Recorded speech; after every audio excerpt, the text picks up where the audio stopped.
Ukraine is in a difficult position in the fighting in the Donbas, and it is not clear whether the M142 High Mobility Army Missile Systems, HIMARS, that the U.S. has promised to aid, can help Kiev turn the tide of the war conflict. The important thing is whether HIMARS can be put into operation in time, before the Ukrainian army in Donbas falls.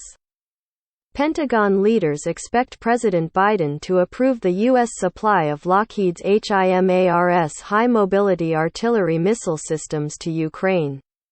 Currently, the U.S. Army has deployed 4 of these systems in Europe, using ammunition with a range of 80 kilometers. As a result, they can be quickly shipped to Ukraine and training can begin immediately. However, it will be a long time until this highly mobile artillery missile system is put into use. These are not turnkey projects. These are weapons for which the Ukrainians need basic training, U.S. Undersecretary of Defense Colin Kahl said at a Pentagon briefing on June 1. Quote, "The Ukrainians don't know how to use these systems yet," said Colin Kahl. "It will take weeks for the training to complete. We think it will take about 3 weeks for them to be able to use it." Mr. Kahl also rejected the idea that key weapons like HIMARS were late in the war. "We have not yet seen Ukraine's defenses fall. They are standing, but it is an uphill battle. We believe that these important weapons will arrive in due time and allow the Ukrainians to very precise targeting." Mr. Kahl also rejected the idea that key weapons like HIMARS were late in the war. "We have not yet seen Ukraine's defenses fall. They are standing, but it is an uphill battle. We believe that these important weapons will arrive in due time and allow the Ukrainians to very precise targeting." Retired U.S. General Clark Wess and former NATO commander told CNN.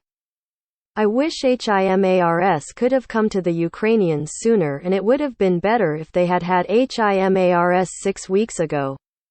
But honestly, the Ukrainians did a lot better in the Donbas than we thought, but they suffered very heavy losses.